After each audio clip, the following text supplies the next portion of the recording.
Olá! A partir de agora você acompanha um resumo das principais notícias da semana na Câmara. O prefeito Iris Rezende prestou contas aos vereadores do primeiro quadrimestre desta administração. O prefeito alegou ter encontrado muitas dificuldades na prefeitura e um déficit de 32 milhões de reais mensais.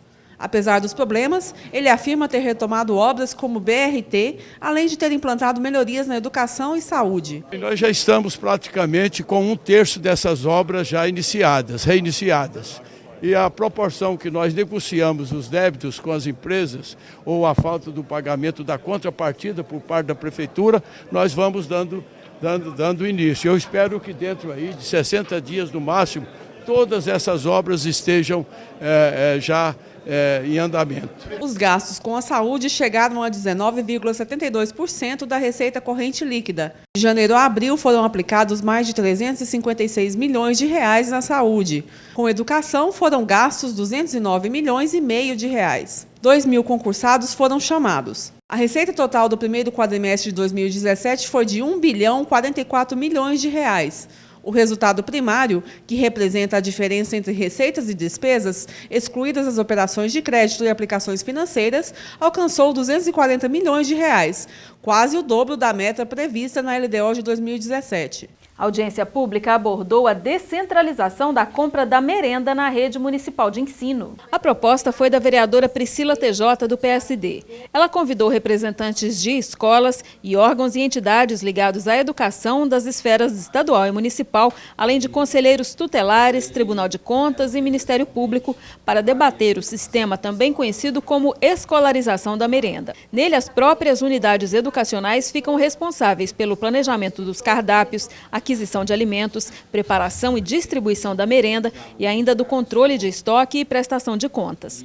Um dos problemas levantados foi o baixo valor repassado por criança pelo Ministério da Educação, apenas 45 centavos, que não seriam suficientes para uma merenda de melhor qualidade.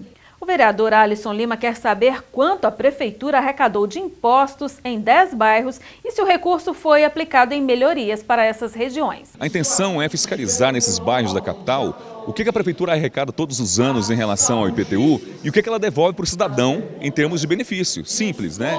Vamos supor, um bairro como o Balneário Meia Ponte, que é um bairro muito grande, Jardim Novo Mundo, Novo Horizonte, são bairros grandes e que já tem asfalto. Mas quanto que a prefeitura arrecada anualmente em relação ao IPTU, ao ITU, ao ISTI? São os tributos municipais. E o que ela oferece para as pessoas em contrapartida? É um questionamento salutar. E nunca foi feito. É a primeira vez que um vereador de Goiânia entra provocando essa situação. Eu continuo falando, a prefeitura arrecada muito, são mais de 5 bilhões por ano de orçamento. E a contrapartida não é à altura do que as pessoas pagam em termos de imposto. Tem muito cidadão frustrado em Goiânia por pagar muito imposto e não ter nenhum tipo de retorno. Profissionais da saúde estão preocupados com os cursos de educação à distância. O assunto foi discutido na Câmara Municipal. A audiência pública promovida pela vereadora Cristina Lopes, do PSDB, debateu as consequências da oferta crescente de cursos de educação à distância. A preocupação dos profissionais da saúde é com a formação dos estudantes que não têm acesso a aulas práticas e com o risco que isso pode representar. É um risco para a saúde da população. E os conselhos regionais, eles têm como objetivo a incolumidade pública. Então, proteger a população de maus profissionais é o nosso dever, é a nossa obrigação. Então, quando a gente percebe que avança de forma avassaladora a oferta de cursos exclusivamente à distância para profissionais de saúde, nos remete a uma preocupação fundamental. Quem serão as pessoas formadas por esses cursos que vão cuidar da sociedade? Quando eu fiz farmácia, por exemplo, quantas aulas práticas você tem? Quantos meses de estágio você tem? E mesmo assim, você termina seu curso e começa a trabalhar e que você vai se aperfeiçoando. Porque por mais que você tenha prática na faculdade, ainda você sai com dificuldade. Imagina se fazer um curso sem prática nenhuma. Dados revelam que nos últimos 17 anos, o número de vagas de cursos à distância saltou de 2.000 para quase 2 milhões. A vereadora pretende estudar ações para frear a oferta de vagas na área da saúde. A nossa preocupação é com cursos absolutamente à distância. Nós defendemos os cursos híbridos, que que são aqueles cursos que têm uma parte das aulas à distância, mas o treinamento prático é essencial que seja presencial. Nós fomos surpreendidos a semana passada, no dia 25 de maio, com a publicação desse decreto assinado pelo presidente Michel Temer, decreto que formaliza, oficializa os cursos à distância integralmente. Então, a nossa audiência se opõe a esse decreto e nós vamos construir a ponte com o governo federal, com o Ministério da Educação, com o Ministério da Saúde, para que esse absurdo não seja uma realidade nas cidades brasileiras. Foi realizada na Câmara a primeira audiência pública sobre a LDO, a Lei de Diretrizes Orçamentárias. O projeto já está tramitando na Casa. A LDO está sendo relatada na comissão mista pelo vereador Gustavo Cruvinel, do PV, que já promoveu um debate com técnicos da Secretaria de Finanças do município. Para o encontro desta sexta-feira foram convidados representantes de órgãos da Prefeitura, do Estado, TCM, universidades, ONGs, OCIPs, sindicatos patronais e de empregados, Rotary e Lions Club, maçonaria, associações de moradores e entidades de classe. A LDO define as metas para a elaboração do orçamento do município para o ano de 2018, apontando as prioridades da administração pública. O relator afirmou que o cronograma de tramitação do projeto na Câmara está sendo seguido. Dia 27 eu entrego o relatório final, dia 29, primeira votação e dia 4 de julho, segunda votação. Nós vamos para o intervalo e na volta nosso assunto é o trabalho das comissões especiais de inquérito da Câmara. Voltamos já.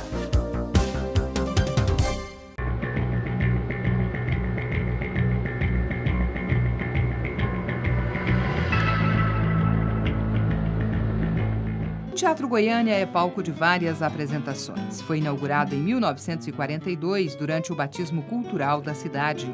Fica na Avenida Anhanguera, esquina com a Tocantins, no centro da capital. O teatro é considerado uma obra-prima entre as construções da capital. É patrimônio Art Deco de Goiânia.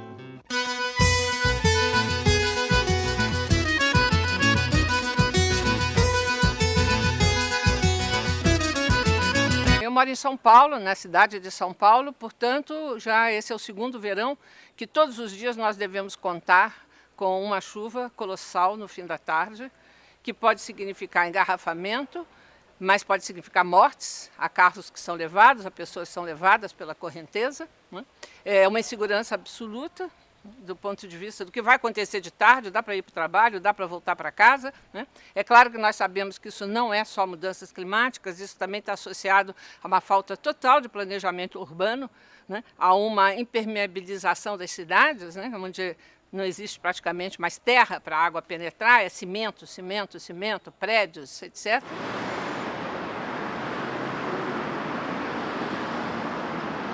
É preciso mudar a concepção de que crescimento e sociedade feliz é sociedade que produz muito. Nós precisamos produzir menos, sermos mais econômicos nos recursos, principalmente em energia, abandonar as formas de energia inseguras, em primeiro lugar, usinas nucleares, investir em energias renováveis e combater realmente com vontade o desmatamento, o que implica enfrentar o agronegócio nesse país. Ou seja, devemos ser contra a reforma do Código Florestal.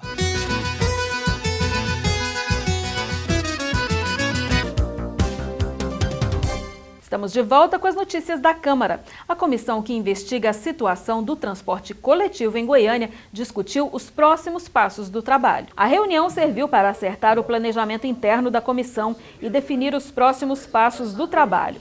Alguns vereadores cobraram acesso à documentação solicitada a diversos órgãos, por isso ficou definido que a próxima reunião será para análise dos documentos que já chegaram e cobrança dos que ainda não foram enviados. A SEI também agendou uma reunião com o prefeito Iris Rezende. Nós temos que ter a participação de todas as autoridades competentes responsáveis pelo tema. E o prefeito de Goiânia, ele é fundamental, primordial, e até o momento nós não tínhamos ainda tido esse contato, considerando que na próximo dia 12 de junho, a CDTC estará se reunindo pela segunda vez e o prefeito é membro da CDTC e nós queremos focar com o prefeito os objetivos para que os resultados sejam alcançados. A SEI das Contas Públicas está investigando irregularidades no Instituto de Previdência do município. Foi ouvido um ex-presidente do conselho da instituição. No depoimento, os vereadores buscaram informações a respeito da dívida de cerca de 300 milhões de reais que a prefeitura teria com o Instituto de Previdência dos servidores do município. O ex-presidente do Conselho Municipal de Assistência Previdenciária, José Humberto Mariano, confirmou o problema que, segundo ele, teria começado na gestão do prefeito Pedro Wilson entre 2001 e 2004. Mas ele ressaltou que o déficit se agravou na administração do prefeito Paulo Garcia, que não repassava os valores descontados dos salários dos servidores. Segundo ele, a irregularidade também acontecia na gestão passada de Iris Rezende, mas em menor quantidade. E ainda ressaltou que nesta gestão, Iris tem feito os repasses regularmente. E os vereadores da comissão também fizeram uma acariação entre o ex e o atual secretário municipal de Finanças. A acariação foi promovida a pedido do relator da SEI, vereador Jorge Cajuru. O objetivo foi esclarecer dúvidas surgidas em depoimentos anteriores do atual secretário de Planejamento, Agenor Mariano, e do ex-secretário Sebastião Juruna. Agenor havia dito que Juruna pediu que ele pagasse um contrato de R$700 mil feito pela gestão anterior da prefeitura sem licitação, ou seja, de forma irregular. Juruna afirmava, entretanto, que jamais conversou com Agenor sobre este assunto. Colocados na mesma mesa, ambos amenizaram as críticas feitas um ao outro, o que deixou o relator da SEI insatisfeito. Os dois, o atual e o ex-secretário, eles literalmente conversaram neste final de semana, pessoalmente, e acertaram todos os detalhes de como eles iriam responder aqui. Tanto que os dois mentiram. Eu pensei que apenas um iria mentir.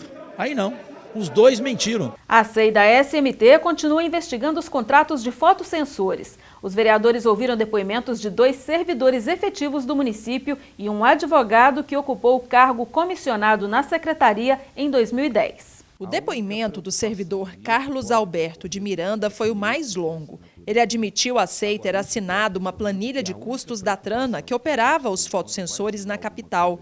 Segundo ele, a planilha foi feita pela assessoria jurídica da SMT e não pela empresa.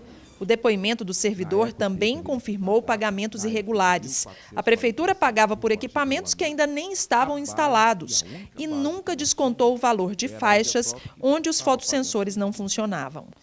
O advogado Abadio Antônio dos Santos, que foi assessor jurídico da SMT, disse que não são dele as assinaturas de documentos que deram o aval para o contrato com a Trana e responsabilizou um servidor que já morreu pela condução do processo. Já a auditora da Controladoria Geral do município, Tatiane Cristine Faria Leal, informou que deu andamento ao processo, mas com pedido para sanar irregularidades, como índices que poderiam gerar cobrança em duplicidade. O presidente da SEI, vereador Elias Vaz, comentou a decisão da prefeitura de cobrar da Eliseu Cop, que venceu a licitação para operar fotossensores em Goiânia, de rever os custos. A medida foi resultado da cobrança da comissão de vereadores, que identificou irregularidades nos pagamentos. Foi importante porque demonstrou que o trabalho da SEI estava correto, né? Onde nós destacamos que na planilha existiam realmente incongruências, existiam irregularidades, onde a empresa foi questionada pela controladoria, baseada inclusive na formalização que nós fizemos dessas irregularidades e, na verdade, a própria empresa reconheceu, né, tanto é que reduziu o valor de contrato em mais de 5 milhões de reais. Então, eu acho que o trabalho da SEI foi correto, né, acho que foi vitorioso, né, e foi importante, inclusive, o papel do Ministério Público nesse processo, que acompanhou todo esse processo, né, e a própria Controladoria do município, que levou em consideração aquilo que a SEI realmente apontou de irregularidade, e eu acho que quando a gente, nesse trabalho conjunto, acabou culminando, né, numa redução substancial do contrato. Essas foram as notícias da semana na Câmara. Muito obrigada pela sua companhia. Até a próxima edição.